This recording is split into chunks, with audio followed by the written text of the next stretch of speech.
हम बिहार में बदलाव देख रहे हैं और जितने स्वयंभू एनालिस्ट और पत्रकार एनालिस्ट हैं जो कि बता रहे थे कि उनको पता है कि बिहार में क्या होने जा रहा है, उनको जमीन पर आते हुए दिख रहे हैं, क्योंकि किसी ने ये नहीं बताया, किसी ने प्रेडिक्ट नहीं किया कि बिहार में देश के राजनीतिक इतिहास का मतलब बिहार के राजनीतिक इतिहास में सबसे ज़्यादा वोट होने जा रहा है।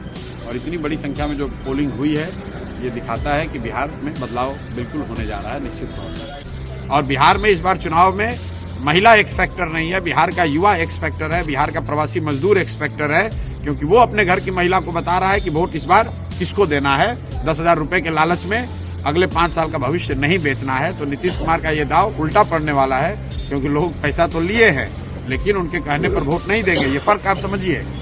पहले के चुनाव में ये लोग छठ मनाकर चले जाते थे, फिर महिला अपने हिसाब से वोट करती थी। इस बार ये मजदूर, ये युवा साथी घर में बैठे हुए हैं और वो न सिर्फ अपना वोट कर रहे हैं बल्कि अपने परिवार की महिलाओं से भी वैसे ही वोट करा रहे हैं, अपने घर वालों से वैसे वोट करा रहे हैं जो उनको उचित लगता है।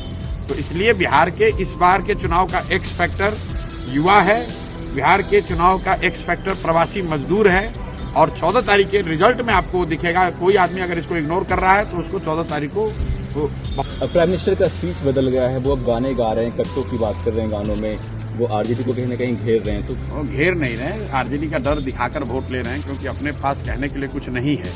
तो पीछे कई दशकों से जो एनडीए है, भाजपा है, नीतीश भाजपा है, ये लोग का सबसे बेहतर वोट लेने का तरीका रहा है कि लालू जी का डर दिखाओ, जंगल राज का डर दिखाओ और वोट ले लो, ताकि लोग ये कहें कि भाई काम हुआ ना हुआ हो, कम से कम जंगल राज को वापस नहीं आना चाहिए। लेकिन इस बार वो स्थिति बदली हुई है। प्राइम मिनिस्टर ये जो कह रहे हैं वो शायद उनको जमीनी हकीकत इतना पता नहीं चल रहा है। अगर आप ये कह रहे हैं कि जंगल राज नहीं आना चाहिए तो लोग कह रहे हैं ठीक है नहीं आना चाहिए, लेकिन आप क्यों आना चाहिए, जनसुराज आना चाहिए। विकल्प तो एक नया दूसरा है। जब विकल्प नहीं था तब वो प्राइम मिनिस्टर की बात ठीक थी, तब वो काम भी करता था। इस बार वो काम नहीं कर रहा है। राहुल, आप देखिए कि जो प्रवासी मजदूर है, आप लोग तो गांव देहात में यहाँ जमीन पर आज पत्रकारिता कर रहे हैं, आप लोग जरा जाकर देख लीजिए कि प्रवासी मजदूर किसको वोट कर रहा है। कल तक तो एनडीए को वोट कर रहा था, वो तो मोदी कर रहा था, आज तो नहीं कर रहा है। वो तो बिहार में फैक्ट्री रोजगार चाह रहा है और अमित शाह कह रहे हैं कि बिहार में तो फैक्ट्री के लिए जमीन है नहीं। तो इसका मतलब है कि आने वाले सालों में भी बिहार में फैक्ट्री नहीं लगेगा। अमित शाह ने खुद कह दिया, तो बिहार का युवा उनको क्यों वोट देगा।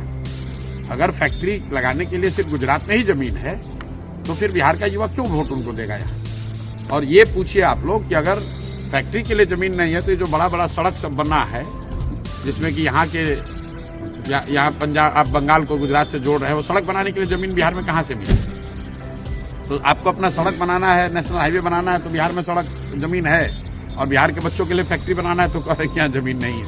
चैनल को like, comment, share and subscribe जरूर।